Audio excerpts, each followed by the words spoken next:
पूरी दुनिया भर के देश आज कर्जे में डूबे हुए हैं। फिर चाहे वो अमेरिका हो, यूरोप हो, चाइना हो, इंडिया हो, ये सब के सब। पर सवाल है, ऐसा हुआ क्यों?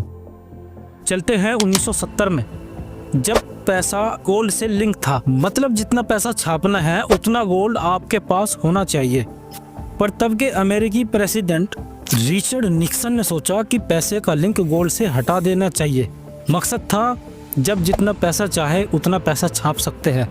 और उन्होंने छापा और उस पैसे का यूज उन्होंने सड़कें बनवाने, इंफ्रास्ट्रक्चर ग्रोथ, इन सब में लगाया। और जो पैसा इकोनॉमी में आता है तो वो पैसा जनता के हाथ में आता है और जनता क्या करती है, उसको खर्च करती है।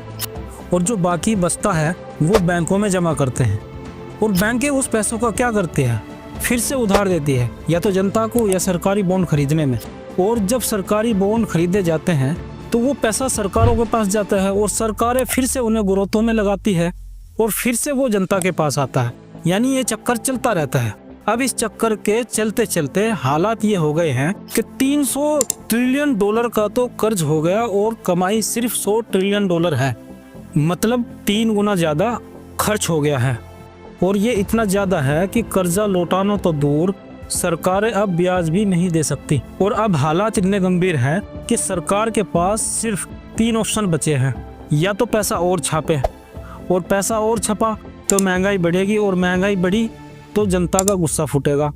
दूसरा ऑप्शन है टैक्स बढ़ा दो, टैक्स बढ़ेगा तो फिर वही समस्या, लोगों का गुस्सा फूटेगा। तीसरी बात आती है कि कर्जा और लो और मज़े करो, पर कर्जा ऑलरेडी इतना है कि मज़ा कर नहीं सकते। अब सरकारें संकट में हैं, और जब सरकारें संकट में होती हैं तो 2 चीज़ें आपको देखने को मिलेगी, या तो प्रोटेस्ट चल रहे होंगे या फिर युद्ध हो रहे होंगे। कमेंट में बता देना ऐसा हो रहा है कि नहीं हो रहा है। पर जो आज की बैंकें हैं उनका भरोसा उठ गया है कागज़ के इन नोटों से। अब वो अपने पास रखेंगे सोना और चांदी, और रेट हम देख ही रहे हैं।